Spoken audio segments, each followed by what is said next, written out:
When will real climate action begin? This is the Monday Line. I'm Dennis Campbell. Now, the IPCC will release their every 5-year report this Friday, and it's going to urge governments to stop their dithering and cut emissions. Well, whoop-de-freaking-do. Now, the planet is sinking, and this consensus of many government consensuses is a tragic waste of time and energy. These scientists are busily arranging deck chairs on the Titanic. And whilst the report ignores new data that's being gathered, especially from places like the Antarctic shelf, it is not going to be coming out in time to really do something of value. The climate change deniers came out in full regalia last week as Viscount Lord Matt Ridley penned his manifesto for the ultra-conservative, pro-oil, pro-business Wall Street Journal.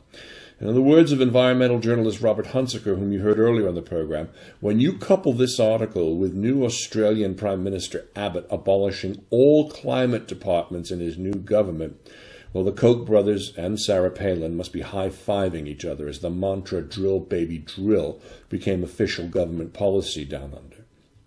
Now, here in the UK, the chickens are starting to come home to roost.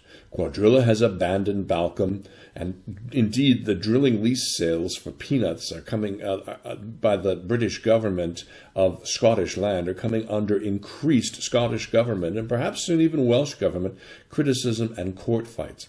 And a complicit and conflict-ridden Tory set of government ministers showed there's no stopping the level of their personal monetary gain as they try to stop local councils from reviewing and stopping oil exploration, making that the sole purview of the government and environmental ministries, and it's time for us to go, go, go and drill, drill, drill.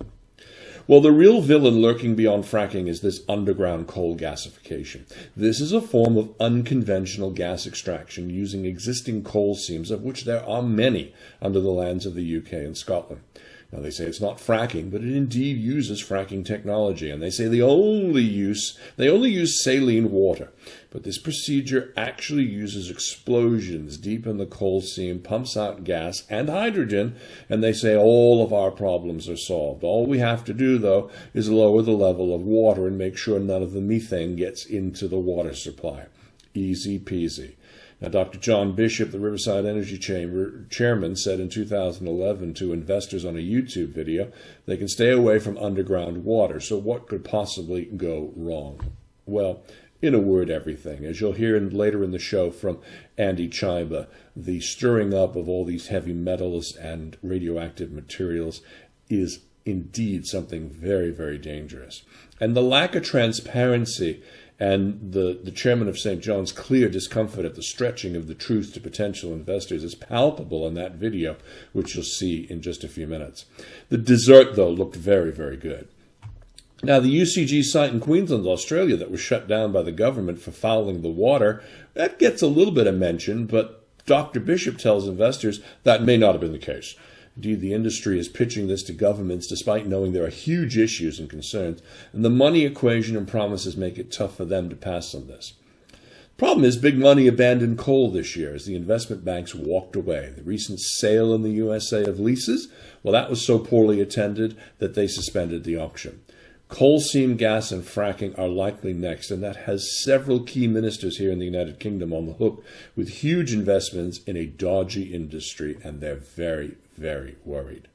Simply, this industry hides and obfuscates at every turn, and those who bring them to a complicit corporate media are shunned and labeled as professional agitators, as the only thing corporate media wants is a pro and con 90-second debate so they can say, we did our job.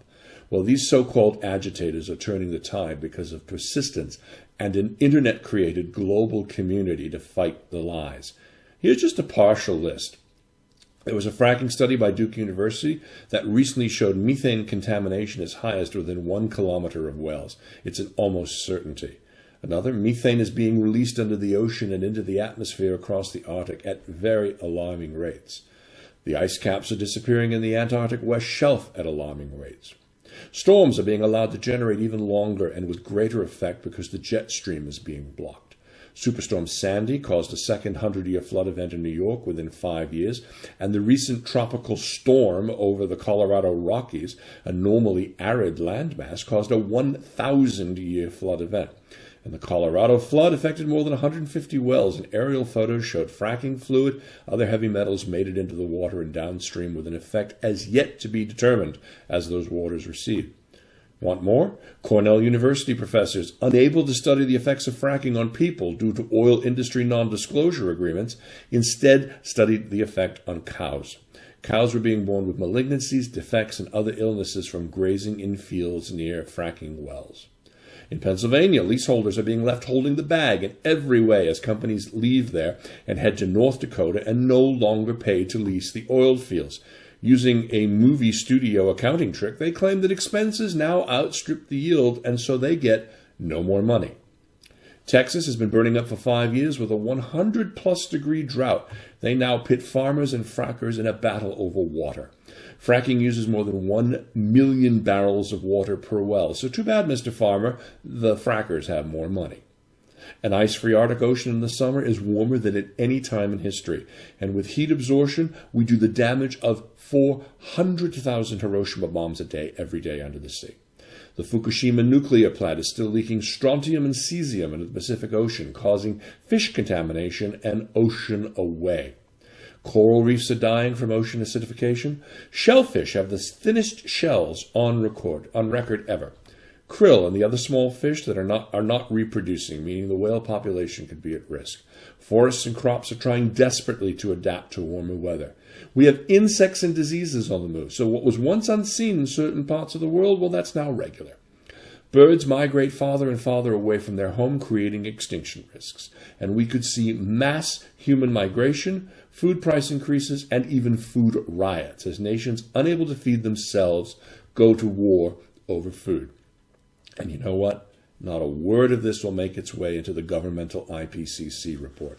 Just a dry assessment saying the temperature's risen a bit more and countries need to do something. Yeah, that should work really well, Emperor Nero. Keep fiddling.